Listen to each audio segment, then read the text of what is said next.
Yes, reka nongere mbasuhuze mbahe ikaze mwe mwese tubana hano kuri Ibakwe Media TV. Nimunyemerere turebere hamwe byinshi kuri iyi nkuru yahoze ivugwa cyane gire kurwa ry'ibice bitandukanye muri Pledo Rusizi ni muri Kivu y'Amajyepfo, byakozwe n'abarwanyi ba M23 byatunguranye byashoberanye.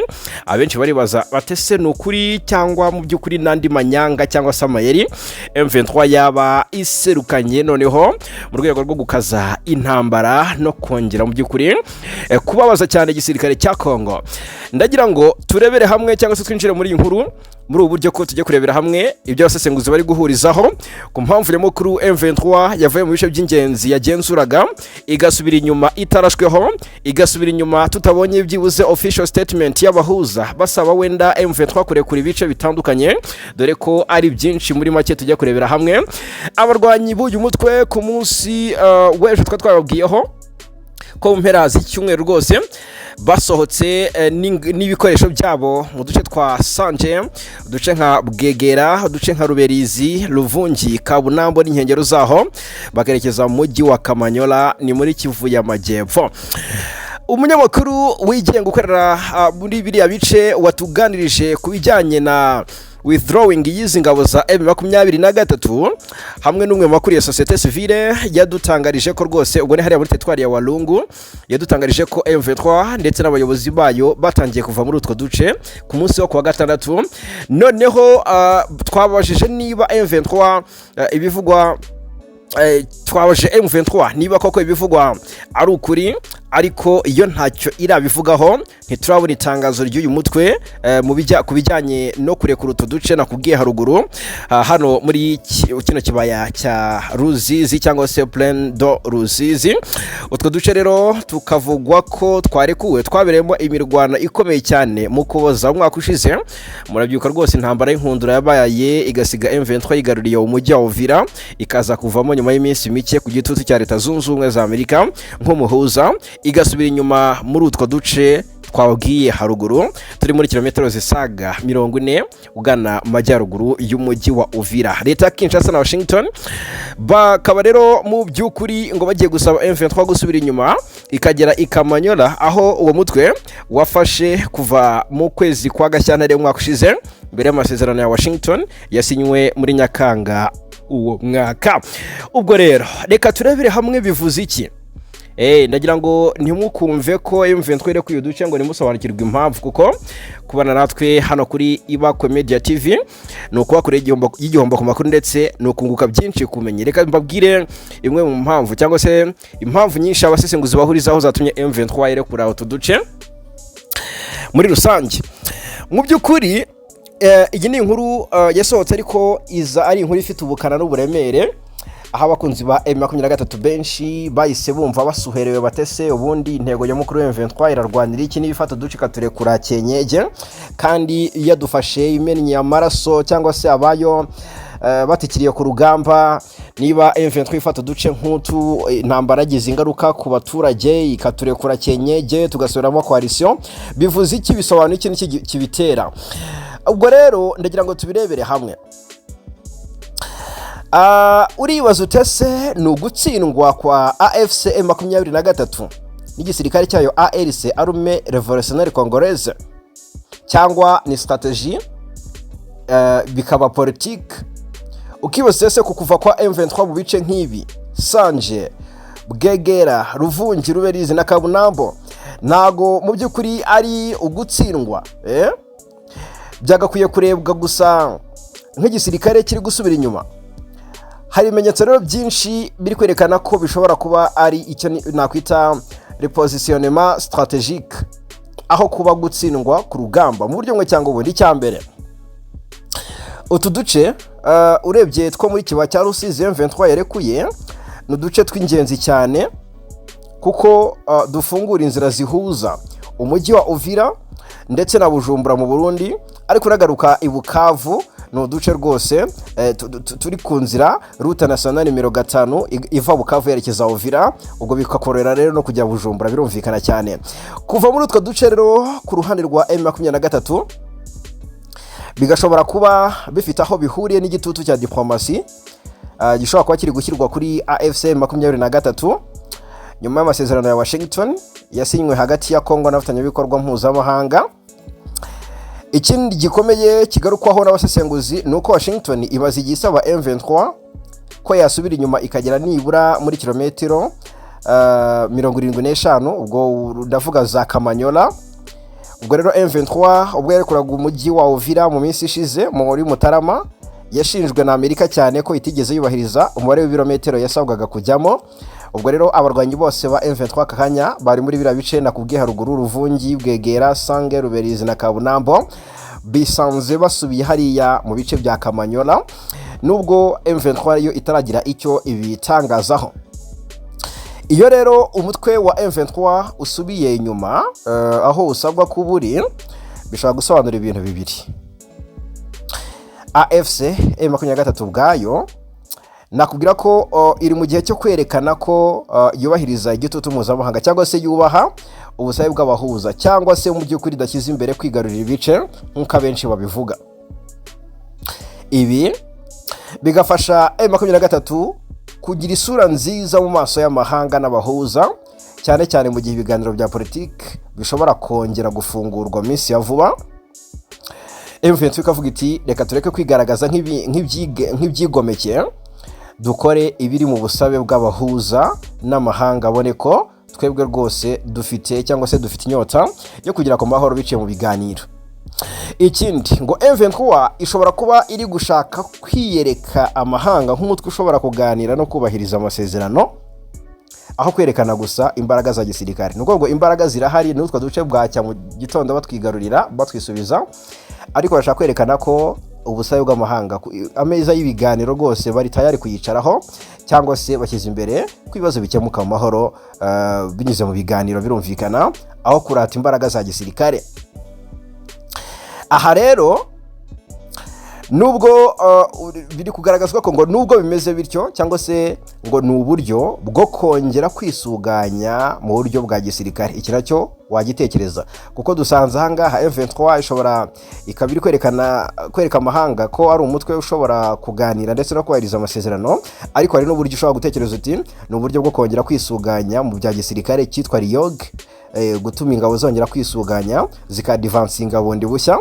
Ubwo rero hari n'abasesenguzi bavuga ko kuva mu bice binini kwa M23 bigoye cyane ndetse ngo bishobora kuba uburyo bwo kugabanya imirongo y'urugamba no kwegeranya ingabo bundi bushya no gukomeza gufata ahantu h'ingenzi cyane no kuharinda. Ubwo bikuvikana ko Kamanyola ari hamwe mu hantu M23 yabonye ko ishobora kuba yabonye ko hakwiye kongerwa imbaraga mu burinzi kuko Kamanyola si agace gasanzwe. Iyi ni verrou stratégique igenzura inzira yinjira muri Kivu y'Amajyepfo y'Amajyaruguru ndetse no hafi y'umupaka w'u Rwanda n'u Burundi. Ugasanga rero byaba ari ngombwa ko mu by'ukuri ari imwe mu mpamvu byabaye ngombwa ko M23 ifata ingabo ziri hari zari mu bice bya Ruvungi, Bwegera, Sangera, Ruberizi ndakabunambo zikigarukira mu bice bya Kamanyola ngo zikora urukuta rukomeye rutamenwa. Hanyuma ikibazo gikomeye wakwibaza cyangwa se abenshi bakomeze kwibaza kuri ingingo batese leta ya Kinshasa izabasha kuziba icyuho nijya muri ibyo bice ikabyinjiramo ko ariyo yafashe n'ubundi M23 yavuye muri hariya mu mujyi muri maire de la ville isubira inyuma, ariko se Kinshasa ko yahagarutse abaturage baratekanye. Twirirwa tubabwira uburyo amarira aramareba ku baturage, ariko se utuduce two M23 yarekuye two mu nkengero za Uvira ingabo za Kinshasa nizitwinjiramo zizaziba icyuho zizarinda umutekano. Kuko mu mateka y'intambara zo muri Kivu ikibazo gikomeye cyagiye kiba kimwe, iyo umutwe witwaje intwaro uvuye mu gace runaka hakurikiraho undi mutwe uhita winjiramo, birumvikana cyane. Aha rero hari impungenge ko Wazalendo na FDLR bashobora kwisuganya bakinjira muri ibyo bice M23 yarekuye, kandi ibikorwa bakorera abaturage murabizi ko ari ibikorwa biteye impungenge cyane. Ariko kandi cyangwa se imitwe yitwaje intwaro nayo ikorana n'ingabo za Congo Fardc ubwo ni Wazalendo na FDLR bashobora guhita bigarurira ibyo bice. Ibi rero byongereye impungenge ku baturage, byongeye gutuma abaturage mu by'ukuri bumva basuherewe. Hanyuma ahubwo batangiye gutekereza ko intambara ishobora kuba igiye guhindura isura nkuko abenshi bahoze babigarukaho. Ikindi kihishe inyuma, reka turebera hamwe icyo bivuze ku gihugu cy'u Burundi kirinda Uvira nk'ikirinda Bujumbura. Murabizi ko Burundi bufite ingabo murasirazuba bwa Kongo zirwana ku ruhande rw'ingabo za Kongo Fardc. Ngo hari ikintu abantu benshi batarebaho cyane, aka gace ka Sange na Ruvungi ni uduce turi hafi cyane y'u Burundi. Ubwo rero iyo AFC M23 isubiye inyuma ikarekura utwo duce iva hafi y'umupaka w'u Burundi, ngo bishobora kugabanya ubushyamirane bwari maze igihe hagati y'u Rwanda n'u Burundi, kuko murabizi ko Burundi uvuga ko u Rwanda rushaka kubutera ngo bufashije ngo narawe ditabara n'ibiki byose, ariko u Rwanda rwo ni kenshi u Burundi uvuga ko bushaka gutera u Rwanda, ni kenshi tugenda tubigarukaho. Ubushyamirane buri hagati ya Kigali, Gitega na Kinshasa nabwo bushobora mu by'ukuri abasesenguzi bavuga ko kugira ngo bworohe gukura ingabo hafi y'ibyo bice byegereye n'ubundi igihugu cy'u Burundi byaba kimwe mu byafasha mu by'ukuri koroshya kugabanya uwo mwuka mubi, kuko Burundi bwari bumaze kohereza ingabo nyinshi muri biriya bice muri Kivu y'Amajyepfo zigufasha Fardc. Bityo rero uko gusubira inyuma kugashobora kuba ngo kunagamije kugabanya riske y'uko intambara yabi y'akarere kose, hagafatwa umwanzuro mu buryo bumwe, ariko umwanzuro ukaza ari umwanzuro wa politike, kuko mu by'ukuri ntabwo mu by'ukuri inkuru ivuga gusa ko M23 yavuye mu duce runaka, ahubwo ishobora kuba ari n'intangiriro y'icyiciro gishya cya Dipolomasi cyangwa se preparation y'indi phase y'urugamba. Birumvikana cyane, nabyo birashoboka cyane. Hanyuma kandi muri Politike cyangwa se ahangaha muri Kivu muri rusange, gusubira inyuma si buri gihe bisobanuye gutsindwa. Hari igihe biba uburyo bwo kubika imbaraga, aho wari watangiye gucika intege ukongera ukishyira ukorganiza cyo bita yoga mu gisirikare, ubwo ingabo zikongera zikisuganya zikigana andi mayeri mashya. Rero benshi babyise gushaka mu by'ukuri uburyo mu by'ukuri legitimacy mpuzamahanga cyangwa se gutegura indi movement ikomeye cyane kurushaho. Aha rero birumvikana cyane ko muri aka kanya byamaze kuba confirmed uduce two M23 yaturekuye, ariko abantu benshi bakavuga ati se niki cyatumye General Sultan Makenga atanga oda yo gusohora ingabo muri biriya bice bizwi neza ko ari ibice byafashwe bigoranye ubwo Uvira yafatwaga n'ubundi. Hanyuma se niki kigiye gukurikiraho nyuma yuko Makenga kuyingabo ze muri biriya bice twavuze haruguru? Hanyuma ariko ntabwo twabonye official statement ya Leta Zunze Ubumwe za Amerika nk'igihugu gikunze gusaba M23 kurekura ibice, dore ko umwuka utari mwiza hagati ya Amerika ndetse na M23 muri no minsi bijyanye n'uburyo Amerika ikomeje kwigiza nkana ku bikorwa by'ubugizi bwa nabi bikorerwa abaturage bikozwe n'igisirikare cya Kongo. Murabizi ko amaze iminsi bashyamiranye hasi hejuru, ibitero byagabwe muri Kivu y'Amajyepfo n'iy'Amajyaruguru byahitanye abaturage bisenya ibikorwa remezo. M23 ikaza kubyamagana nk'ibiherutse Mushaki. Murabizi ko byagabwe n'igisirikare cya Kongo, ariko Amerika ije byamagana ntiyigera iclarifying ngo ivuga iti ibitero byagabwe n'igisirikare cya Kongo, ahubwo ibivuga muri rusange nyine ko yamaganye ibitero. Ukibaza se wagamaganye ibitero ariko ni ibitero bigabwa nande? Ni ikibazo. Hanyuma bikavugwa ko rero ubwo nyuma yuko ejo buri tariki 7 murabizi AFC M23 yashinja Amerika kubogamira kuri Kinshasa isaba ubutabera mu buhuza no gushyira imbere amahoro n'umutekano w'abasivile. Ni itangazo ryagaragaje impungenge zikomeye ku buryo Leta Zunze Ubumwe za Amerika zikomeje kwitwara mu biganiro by'amahoro hagati y'impande zihanganye, rishinja Washington kubangamira cyangwa se kubagamira ku ruhande rumwe rwa Kinshasa aho kuba umuhuza utabagamye. Aho ngaho rero ibikuye mu ibaruwa umuhuzabikorwa wa AFC M23 Colonel Nanga yari yandikiye umunyamabanga wa Leta Zunze Ubumwe za Amerika ushinzwe ubanye na Afrika Marco Rubio tariki 7 ejo bundi rwose. Iyo baruwa yagaragazaga kutanyurwa nuko Amerika iri gukurikirana ikibazo cy'umutekano urasirazuba bwa Kongo, cyane cyane nyuma y'amasezerano y'ubufatanye hagati ya Washington na Kinshasa ajyanye n'umutekano n'umutungo kamere. Noneho mu ibaruwa ye Colonel Nanga yavuze ko Leta ya Kinshasa yananiwe kubahiriza ibyo yemeye mu biganiro by'amahoro byabereye i Montreux mu Suisse mu kwezi kwa 4 kwa 2026. Nyamara abahuza mpuzamahanga bakomeje kurebera ntibagira icyo babivugaho. Ubwo rero mu byo Kinshasa ashinjwe kutubahiriza harimo kutarekura imfungwa 317 zari zaremejwe ko zigomba kurekurwa mu gihe kitarenze iminsi 10 nyuma y'ibiganiro AFC M23 ivuga ko gukomeza ubu kugeza ubu ibyo byemejwe cyangwa se ibyo byemejwe bitarakorwa. Ibintu rero ifata nk'ikimenyetso cy'uko ubutegetsi bwa Perezida Tshisekedi budashyize imbere inzira y'amahoro. Colonel Nanga kandi yagaragaje ko aho kugira ngo imirwano ihagarare, ingabo za Congo Fardc zakomeje kugaba ibitero mu bice igenzura ifashishijwe drone n'indege za gisirikare.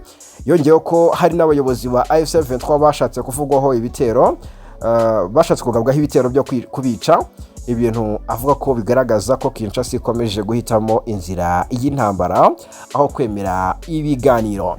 Yes, ngaye nguko rero ese ndagira ngo dusangire ibitekerezo kuri ibi bice kwa M23 bakunzi ba channel yacu ya Ibakwe Media TV, mwabyakiriye mute?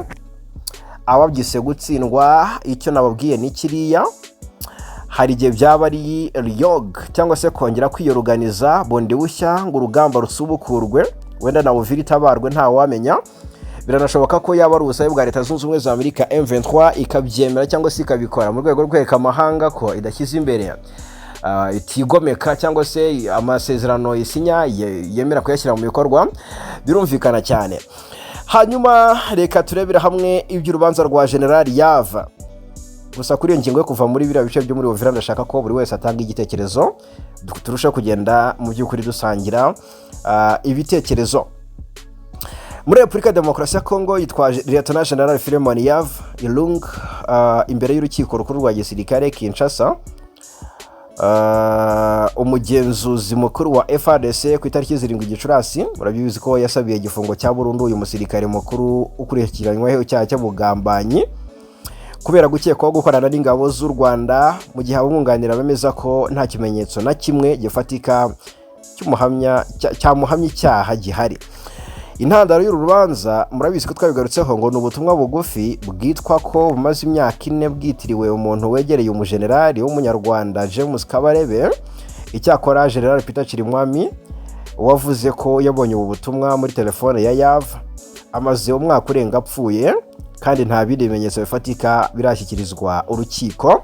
Mu rukiko rero abunganira Lieutenant General Philemon Yav biyemeje gukora ibishoboka byose bakarenganura umukiriya wabo kuri Maître Parfait Kanyanga ngo ibirego umukiriya we aregwa bishingiye cyane ku gitekerezo cy'ubugambanyi aho gushingira ku bimenyetso bifatika. Kubwe nta mugambi mubisha cyangwa se ibimenyetso bikenewe mu kwerekana ibyaha by'ubuhemu byagaragajwe mu rukiko. Muri rwa cyangwa se ni muri rwego kandi Maître Carlos Ngwapichi we yabashije ati ese urubanza inshinjabyaha rutagira ibimenyetso rumaze iki?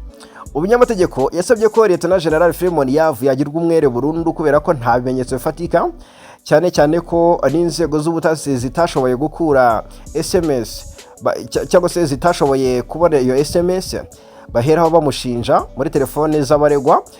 Ubwo rero ukaba umaze imyaka irenga 4 Philemon Yav afungiye Kinshasa ariko ibimenyetso by'ibyaha aregwa byarabuze. Ubwunganizi bwa General Yav kandi bwashyize imbere amateka ye, dore ko Maître Ngwapichi umwunganiye yemeje ko nta gace na kamwe kigeze gafatwa n'abarwanyi ba M23 mu ntara za Kivu y'amajyepfo n'iy'amajyaruguru hayoborwa na General Philemon Yav. Avuga ko ibyo bivuguruza ibirego byose bimushinja kugirana ubufatanye n'umwanzi. Uyu munyamategeko akomeza avuga ko umukiriya we ahubwo yagambaniwe mu mugambi mubisha wateguwe n'abasirikare bakuru bamwe na bamwe nyuma yo kugirwa umuyobozi w'ingabo ushinzwe ibikorwa mu burasirazuba bwa Kongo. Ubwunganizi kandi bwibashije niba ubutumwa bwa telefone buvugwa ari ukuri kandi bugaragaza amakenga ku kubura abatangabuhamya mu by'ukuri bataziguye. Byumvikane ko rero urubanza rwa Philemon Yav cyarimo amayoberana maginga ya haribazwa ese amaherezo na yahe k'ibimenyetso bishinja Yav bitari kugaragazwa niki kiza gukurikiraho.